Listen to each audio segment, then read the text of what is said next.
માનવ જાતનો ભૂતકાળ રસપ્રદ રહ્યો છે. મનુષ્ય જાતિએ ઇતિહાસમાં કેટલું મેળવ્યું છે, વિકસાવ્યું છે, વિસ્તાર્યું છે અને સભ્યતાનું નિર્માણ કર્યું છે. માનવની આ યાત્રા ઘણા લાંબા ફલકમાં ફેલાયેલી છે. ઇતિહાસમાં પુરાવાઓનું ખાસ મહત્વ રહ્યું છે. પુરાવાઓ જ ભૂતકાળને ઇતિહાસ બનાવે છે. ઇતિહાસના એ પુરાવાઓને જાણવા, જોવા અને સમજવાનું કોઈ સ્થળ હોય તો તે છે સંગ્રહાલય. આ સંગ્રહાલયો જ સાંસ્કૃતિક વારસાની જાળવણીને લઈને ઇતિહાસને આવનારી પેઢી સુધી પહોંચાડવાનું કામ કરે છે. આપણા સાંસ્કૃતિક અને ઐતિહાસિક વારસાને સુરક્ષિત રાખવા અને તેના પ્રચારમાં સંગ્રહાલય ખૂબ જ મહત્વની ભૂમિકા ભજવે છે. સંગ્રહાલય દ્વારા આપણી આસપાસની ધાર્મિક, સાંસ્કૃતિક અને ઐતિહાસિક દ્રષ્ટિએ મહત્વ ધરાવતી વસ્તુઓને એકત્રિત કરીને તેને સુરક્ષિત રાખવામાં આવે છે. ઇન્ટરનેશનલ કાઉન્સિલ ઓફ મ્યુઝિયમ ઐતિહાસિક, ધાર્મિક અને સાંસ્કૃતિક મહત્વ ધરાવતી વસ્તુઓનો સંગ્રહ કરનાર મુખ્ય સંગઠન છે. આ સાથે જ આઇકોમ મહત્વની વસ્તુઓની ગેરકાયદેસર ચોરીને રોકવા માટેનું પણ કામ કરે છે અને કટોકટીની પરિસ્થિતિમાં સંગ્રહાલયોને સહાય પણ પૂરી પાડે છે. અતિ મૂલ્યવાન કલાકૃતિઓ અંગેનો કાયદો 1972માં સરકારે પસાર કરીને વ્યક્તિગત અથવા ખાનગી સંગ્રહાલયોની જાણકારી પણ મેળવી છે. અહીં સંસ્કૃત, અર્ધમાગધી, પ્રાકૃત, પાલી વગેરે હસ્તપ્રતોની જાળવણી તથા તેનો સંગ્રહ થાય છે. દરેક રાજ્યોના દફતર ભંડારોમાં દસ્તાવેજોને વૈજ્ઞાનિક ઢબે સાચવવાથી ઇતિહાસકારો અને સંશોધકોને યોગ્ય માર્ગદર્શન મળી રહે છે. પ્રાચીન કલાકૃતિઓ તથા અતિ મૂલ્યવાન વસ્તુઓ સાચવવા માટે સંગ્રહાલયોનું કાર્ય મહત્વનું છે.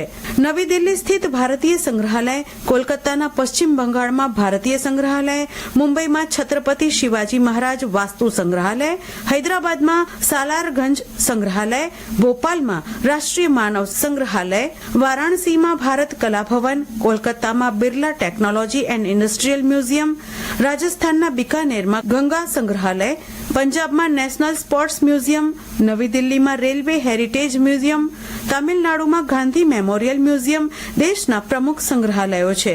રાજ્યમાં 18 જેટલા સંગ્રહાલયો આવેલા છે.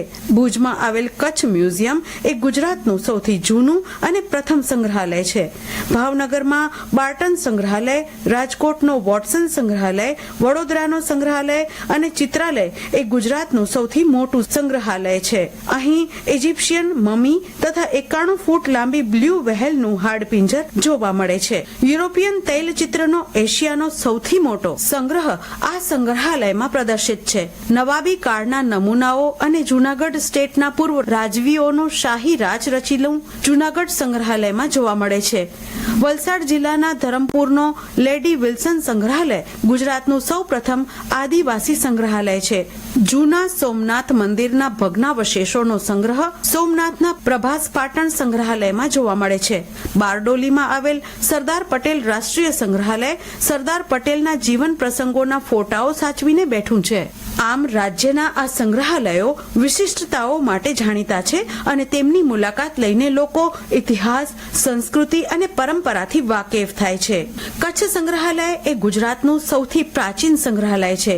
મહારાવ ખેંગારજી ત્રીજા દ્વારા સ્થાપિત કલા શાળાના ભાગરૂપે શરૂઆતમાં કચ્છ સંગ્રહાલયની રચના કરવામાં આવી હતી. તેની સ્થાપના 1 જુલાઈ 1877ના દિવસે કરવામાં આવી હતી. આ સંગ્રહાલય અગાઉ ફર્ગ્યુસન મ્યુઝિયમ તરીકે જાણીતું હતું. ઇટાલિયન ગોથિક શૈલીમાં બનાવવામાં આવેલું આ સંગ્રહાલય ભુજના હમીરસર તળાવ પાસે આવેલું છે. સંગ્રહાલયો એ મુલાકાતીઓ માટે નોન ફોર્મલ શિક્ષણના કેન્દ્રો છે. તેમાં સચવાયેલા વિશ્વની જુદી જુદી સંસ્કૃતિઓનું નિરૂપણ કરતા નમૂનાઓ તથા પ્રાકૃતિક ઇતિહાસનું જ્ઞાન આપતા નમૂનાઓનું દર્શન કરવા લોકો તેની મુલાકાત લે છે. આવા તમામ સંગ્રહાલયોનું જતન અને સંરક્ષણની જવાબદારી સરકારની સાથે આપણા સૌની પણ છે. આપણે તેનું જતન કરીએ અને સૌને કરાવવા પ્રોત્સાહિત પણ કરીએ.